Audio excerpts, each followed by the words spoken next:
bonjour tout le monde et bienvenue au Mon Corvo, c'est Kitaro. Et c'est Kamal Tero. Et bienvenue pour la review du chapitre 866 de One Piece. On a juste l'impression que ça fait 1 million d'années qu'on n'a pas eu de chapitre. Putain ouais. C'est pas trop tôt, c'est pas trop tôt. Et le baf et tout, qu'est-ce qu'il a? Il y a une pause de Shiroda. Et donc enfin, on est au chapitre 866, mais avant, on aimerait rappeler qu'on est à Paris dans 3 jours. Carrément, le samedi 27 mai, c'est bien vu parce qu'on est au Mangarake à Paris. Pour pouvoir nous rencontrer, eh bien ça se passe dans la description de la vidéo. Pourquoi? Parce qu'il y a une vidéo qui explique un petit peu tout en résumé très bien. Grosso modo, qu'est-ce qui se passe? Eh bien, à partir de 15h le 27 mai, donc ce samedi-là, au Mangarake, un magasin de figurines, etc., sur plein de produits dérivés de manga, eh bien vous pouvez nous retrouver pour des dédicaces, etc., pour passer une super après-midi. Il y aura plein de trucs, vous pourrez gagner des figurines, gagner des bons cadeaux, vous pourrez eh bien faire des quiz, et bien sûr, un repas géant comme d'habitude. C'est pourquoi, encore une fois, eh bien on se sent obligé un petit peu de redemander votre aide, dans le sens où, eh bien, il y a peut-être un peu plus de monde de prévu qui va venir. On s'attendait pas à un tel enthousiasme, mais ça nous fait super plaisir. Et du coup, c'est la dernière ligne droite avant 3 jours, et bien pour pouvoir peut-être nous aider un petit peu sur Tipeee afin de pouvoir, le lien est dans la description, et bien créer un bel événement et surtout pouvoir le filmer pour tous ceux qui ne peuvent pas venir et puis le reproduire sur la chaîne afin que tout le monde soit content. C'est l'idéal parce que le Mon Corvo c'est une grande famille et on a envie de délaisser personne. Donc voilà, encore une fois, toutes les contreparties sur ce Tipeee, on compte sur vous. Merci beaucoup à tous ceux qui nous ont déjà aidés. On est en contact avec vous et tout, ça fait vraiment plaisir. Et on espère vraiment que c'est que le début parce que merci vraiment pour cette confiance là. C'est le plus beau des cadeaux. Merci de nous faire confiance. Mais en attendant, Eshiro da Papa Nougat, et du coup, qu'est-ce qu'on voit? Le chapitre 866 de One Piece, c'est parti!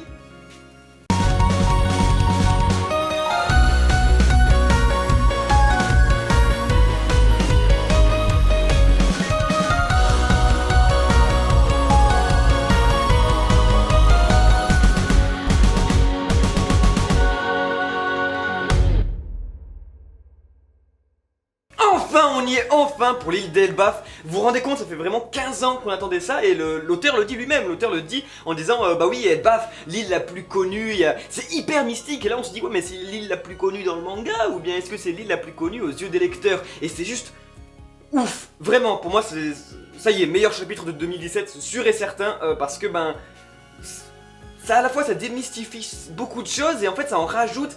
C'est ultra bien fait, vraiment déjà c'est la première fois qu'on a le flashback d'un empereur, on n'a jamais vu un empereur petit. Mince, c'est vachement impressionnant. Et déjà, on a fait une vidéo sur le sujet avec notre communauté. On s'est dit, ouais, go voir un peu ce qui va se passer et tout. La vidéo existe sur notre chaîne YouTube, on vous invite à la voir. On l'a faite le dimanche dernier. Et on avait presque raison sur toute la ligne. Donc bravo à tout le monde déjà d'avoir trouvé ces idées-là, de les avoir corrélées avec nous et tout. On s'est dit, bon, on va faire ça et tout. Et c'était vraiment... Après, il y a quelques trucs qui étaient impossibles à penser, comme par exemple que Big Mom est en fait abandonné, en fait, que voilà, que c'est des trucs un peu compliqués, etc. Mais c'est cool parce que c'est ça qui fait le charme de One Piece. On s'était dit ça, on s'était dit que c'était forcément, elle avait pas de parents géants, c'était impossible. Mais du coup, le truc important, c'est que c'est un narrateur qui nous met, et ça fait super longtemps qu'on n'a pas eu de chapitre comme ça. Pourquoi? Parce que par exemple, même que ce soit dans le passé de l'eau ou quoi, et ben on n'a pas un tel narrateur et tout ça. Du coup, là, le narrateur, il avait un rôle super important parce que il apporte une notion de mysticisme ultra classe. Par exemple, avec la partie de Mother Caramel qui est plus jeune. Lors de l'exécution de l'équipage de Dory et Broggy, eh bien, c'est ultra mystique et c'est très important. À mon avis, on va apprendre plein de trucs avec le ciel qui gronde, etc. Et puis elle, d'un coup, qui nous rappelle énormément et étonnamment le rôle de Otohime-sama à l'époque, en fait. C'est-à-dire, y a pas de hasard. La reine des hommes poissons. Pourquoi? Parce que déjà, rien que dans la physionomie, moi, ça m'a un peu choqué. Je me dis, oh oui, quand même. Et en plus, oui, les hommes poissons doivent vivre ensemble. Oui, les géants doivent vivre avec les humains, etc. Du coup, on reçoit... Enfin, c'est vraiment encore cet aspect de pas de préjugés comme ça chez les êtres humains et de rassembler tout le monde. Et Mother Caramel, on l'avait dit, tout le monde le pressentait, c'est quelqu'un de essentiellement gentil. Mais d'ailleurs c'est ce qu'on se disait parce qu'on se disait mince, comme Luffy il a brisé ça, il y a qui est le méchant, qui est le gentil là maintenant, vous vous rendez compte un peu parce que maintenant en prenant un peu de recul on se dit merde, Luffy il a quand même cassé cette photo là. D'une femme qui est hyper importante, qui est foncièrement gentille. C'est donc voilà, ça remet un peu, on relativise et on se dit bon, c'est un peu bizarre. Est-ce que Big Mom est légitime dans cette colère? Il n'y a pas de gentil, il n'y a pas de méchant. Pourquoi? Parce que Big Mom, même si c'est pas cool de casser le cadre, faut pas oublier que Big Mom, tout ce qu'elle compte faire, c'est tuer Sanji. Donc en fait, c'est quelqu'un de pas trop ambigu, c'est très bien. Et en fait, de base, le chapitre quand même, il s'appelle un destructeur né, enfin un destructeur né quoi. En fait, c'est comment? C'est Big Mom.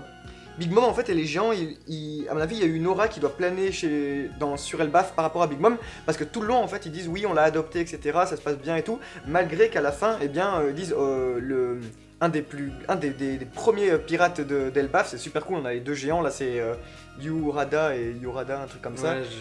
Bref, barbe de montagne et barbe de fontaine ou je sais plus quoi, de cascade, c'était super cool. C'est les plus vieux géants et donc les tout premiers pirates, les tout premiers commandants bien avant Dory et Broggy.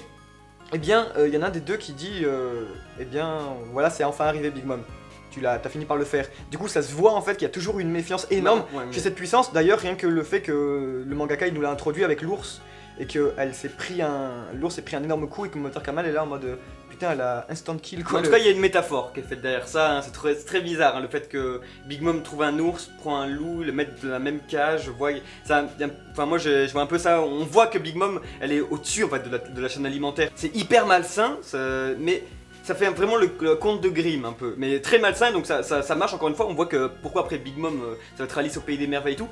Mais merde, est-ce qu'on en parle de tous les géants, de ces cases où on voit Dory et Broggy, de ces autres cases où on voit Oimo et Kersi, où j'ai lu, j'ai fait...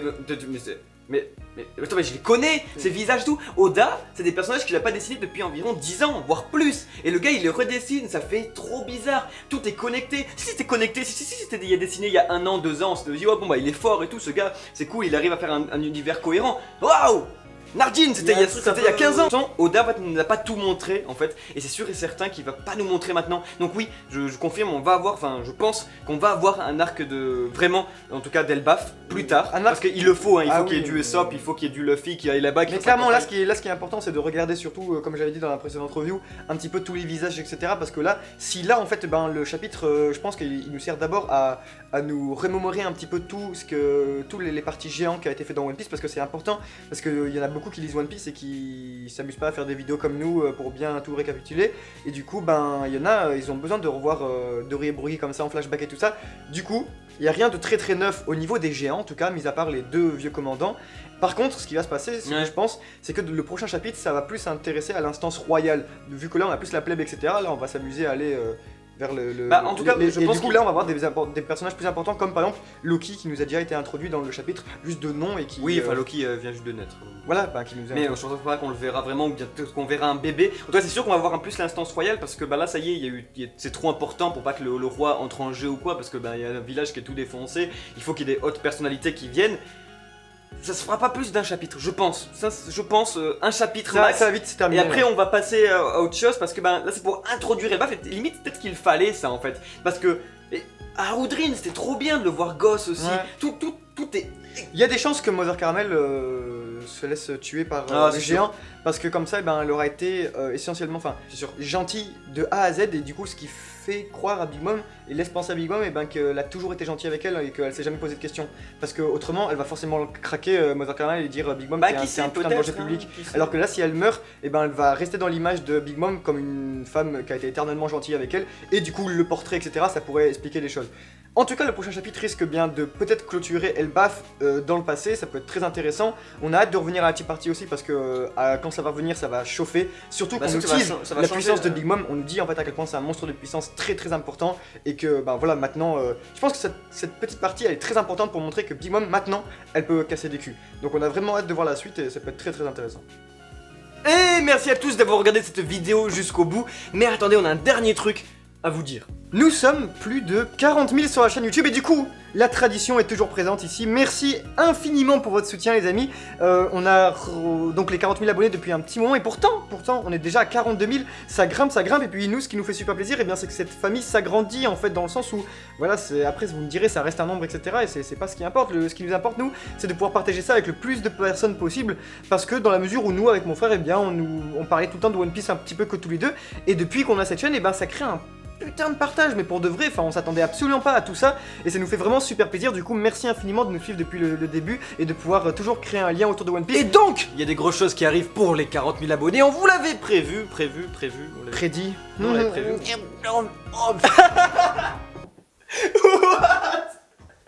Ça te gueule.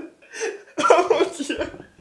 Oh non, what was that? Non, franchement les amis, merci à tous de nous suivre, donc comme promis, on a beaucoup de choses à faire ensemble. On vous l'avait dit déjà, la rencontre ce samedi là, c'est une chose qu'on voulait vraiment faire, et ça va être géant, on compte sur vous. Genre les gars ils ont rien organisé, on compte sur vous.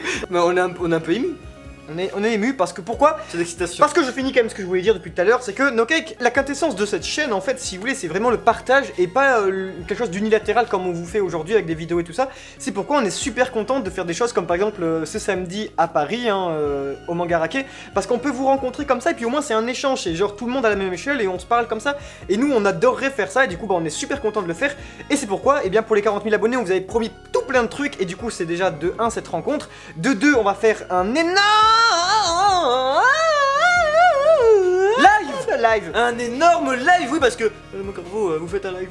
Mon corbeau, vous faites mon corbeau, vous faites un live. Oui, on va enfin faire un live et ce sera le vendredi 2.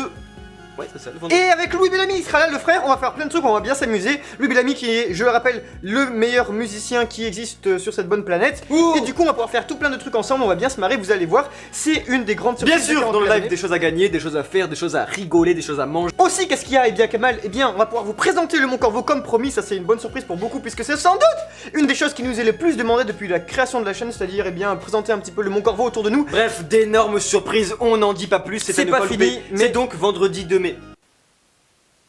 Juin. Je me suis gouré. Donc voilà, c'est un live à ne surtout pas louper, c'est le vendredi 2 juin. Merci à tous. On le rappellera, de toute façon, il y a aucun souci là-dedans, vous inquiétez pas. Utilisez ma main la plus puissante.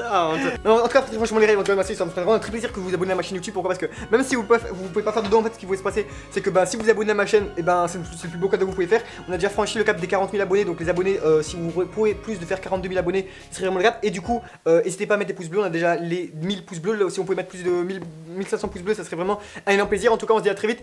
Ouais, salam les rails.